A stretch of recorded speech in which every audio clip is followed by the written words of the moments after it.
If what Red Bull is about to show the FIA is true, Mercedes could lose everything they just built in China. Because this is not a rumor. It is not speculation. It is data. Real telemetry. Numbers that don't lie. And according to sources inside the paddock, that data reveals something very specific, something hidden in plain sight during the race. A performance advantage that should not exist. Not once. Not in one lap. But across the entire Grand Prix. And here is the part that makes this dangerous. It was invisible to fans. Almost impossible to notice in real time. But once you see it, you cannot unsee it. Because it explains everything. The straight line dominance. The clean overtakes. The way Mercedes pulled away, again and again, with no drop-off. Now ask yourself this. How does one team suddenly become that consistent, that efficient, under completely new regulations? That is exactly what Red Bull is asking. And they are not asking quietly. They are preparing evidence. Evidence that could trigger an FIA investigation within days. And if that happens, this entire championship changes overnight.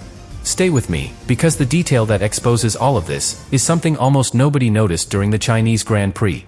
Mercedes just delivered one of the most dominant weekends we have seen under the new regulations, and somehow, that is exactly why they are now under the microscope.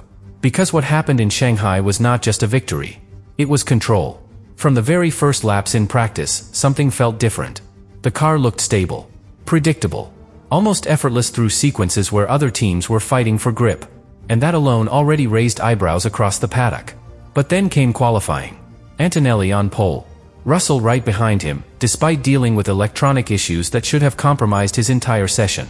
And still, front row lockout. That is not normal. Not in a season where teams are still trying to understand these cars. Not in a regulation cycle this new. But it gets deeper. Because the real statement came on race day. Lap 1. Hamilton gets the better start. Takes the lead briefly. And for a moment, it looks like Ferrari might actually challenge. But then, something happens. Antonelli gets the slipstream. Moves alongside. And passes him before the braking zone like it was nothing. Clean. Efficient. Effortless. And that moment might be more important than it looked. Because it was not just an overtake. It was a demonstration. A demonstration of something very specific. Top speed. Energy deployment. Acceleration that simply did not fade. And from that point on, the race becomes predictable. Antonelli pulls away. Controls the gap. Never really under pressure. Managing tires. Managing pace. Driving like someone who has been in Formula 1 for years. And Russell sits comfortably in second. Not attacking. Not being attacked. Just maintaining the 1-2. Exactly what the team needed. Exactly what the data later confirmed. Because while fans saw dominance, engineers saw patterns. Consistent lap time advantages. Stronger exits. Better energy recovery. And most importantly, no visible degradation in performance over time. And that is where the questions begin. Because in this era, everything has a trade-off. If you push too much on deployment, you lose later in the lap. If you gain on the straight, you sacrifice somewhere else. That is how these cars work. That is the balance every team is fighting. Except, Mercedes did not seem to be sacrificing anything. Not in Sector 1. Not in Sector 2. Not even at the end of the long straight. And that should not be possible. But here is where things take a turn. Because this is not the first time a team has looked dominant early in a new era. We have seen this before. Teams finding something clever. Something legal, at first. Until someone else looks closer. Until someone asks the right question. And right now, Red Bull is asking that question. Not publicly. Not yet. But internally. They are going through every lap of that race. Frame by frame. Data point by data point. Because they believe the answer is there. Hidden inside those laps. And if they are right, then what looked like a perfect weekend for Mercedes might actually be the beginning of their biggest problem. But Red Bull is not just looking at lap times. They are looking at something much more precise. Something most people never think about when watching a race. Energy behavior. How the power is delivered. When it is delivered. And more importantly, how long it lasts. Because in 2026, that is everything. The hybrid system is no longer just an extra boost. It is the core of performance. It decides overtakes. It decides defense. It decides who controls the race and who reacts to it. And this is where Mercedes starts to look different. Not just faster. Different. Because when Red Bull compared their data to what they observed from Mercedes, one pattern kept repeating. On every long straight, Mercedes was not dropping energy. No clipping. No visible fade. Just a smooth, continuous delivery of power. From entry, to midpoint, to the end of the straight. Every single time. Now that might sound small. But in Formula One, that is everything. Because normally, there is always a limit. A moment where the system starts to run out. Where the driver feels it. Where the car slightly loses that edge. That final push. That is expected. That is built into the regulations.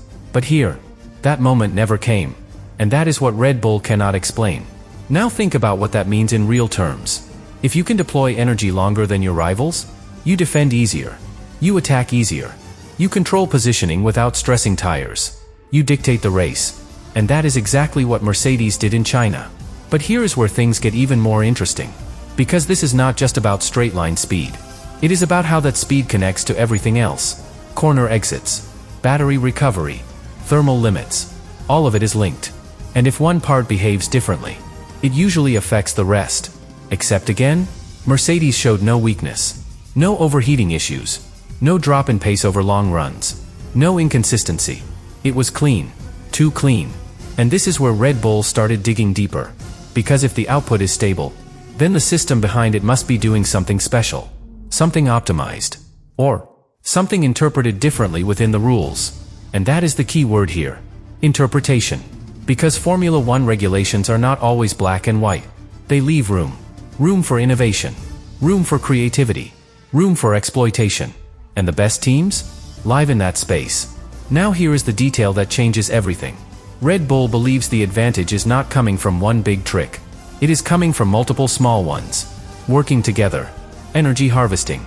Energy deployment. Software control. Timing. Micro-optimizations that individually look legal, but combined, create something much more powerful. Something that pushes the limit without clearly breaking it. And that is exactly the kind of situation that forces the FIA to step in. Not because something is obviously illegal, but because something feels too effective, too consistent, too perfect. Now connect this to what Verstappen said.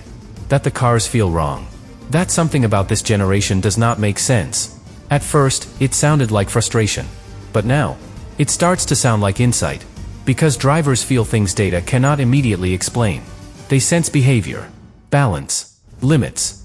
And if Verstappen is feeling something unusual, while Red Bull is seeing something unusual, then this is no longer coincidence. This becomes a pattern.